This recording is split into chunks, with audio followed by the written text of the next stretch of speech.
রাজধানীর ব্যস্ততম এলাকা মহাখালী। দুদিন আগে এখানে ফুটপাত দখলমুক্ত করতে সিটি কর্পোরেশন অভিযান চালালেও আবারও পসরা সাজিয়ে বসেছেন হকাররা। পথচারীদের অভিযোগ, সিটি কর্পোরেশন আসে আর যায়, কিন্তু দখলমুক্ত হয় না ফুটপাত। এমন বাস্তবতার মধ্যেই শনিবার সকালে রাজধানীর মানিকদিতে মশক নিধন, পরিচ্ছন্নতা ও উচ্ছেদ অভিযানের উদ্বোধন করেন ডিএনসিসি প্রশাসক। স্পষ্ট বার্তা দেন ফুটপাত দখল আর নগর উন্নয়নে দলীয় প্রভাব বিস্তারকারীদের বিরুদ্ধে।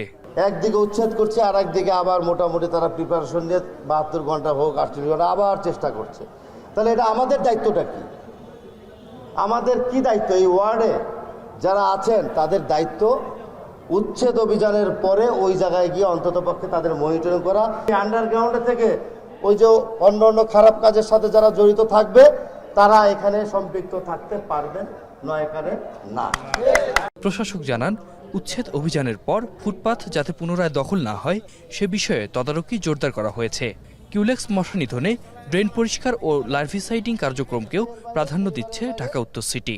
আগামীতে ডেঙ্গু থেকে মুক্তি হওয়ার জন্য, চিকুনগুনিয়া থেকে আমাদেরকে নিরাপদ রাখার জন্য ইতিমধ্যে আমাদের ঢাকা উত্তর সিটি কর্পোরেশন কর্মসূচি ঘোষণা হয়েছে। শনিবারের বাইরেও অব্যাহত আছে। আমরা সেটা উদ্বোধন ঘোষণা করেছি আরও 10 দিন, শনিবার দিন করেছিলাম, এবং প্রতিদিন সেই স্কুলগুলোতে আমরা এই কাজগুলো করি। এদিকে সকালে ইস্কাটনে একই কার্যক্রমে অংশ নেন ঢাকা দক্ষিণ প্রশাসক। এ সময় মশক নিধন যন্ত্রে ব্যবহৃত ডিজেলের ঘাটতি নেই বলে জানান তিনি। ডিজেল যেটা দরকার, এটা মাঝখানে একটু সংকট হয়েছিল, যেটা মাননীয় মন্ত্রীর সহযোগিতায় আমাদের সেই সংকট নাই, আমাদের পর্যাপ্ত ডিজেল আছে, কাজে আমাদের এই অভিযান চালাতে কোনো অসুবিধা নেই। প্রধানমন্ত্রীর নির্দেশে প্রতি শনিবার বিশেষ মশক নিধন অভিযান চালাবে 2 সিটি কর্পোরেশন। পাশাপাশি নগরবাসীকে সচেতন করতে চালানো হবে প্রচার। 8 এপ্রিল শুরু হওয়া অভিযান চলবে আগামী 21 এপ্রিল পর্যন্ত। আতিক মেজবাহ লগ্ন, এখন ঢাকা।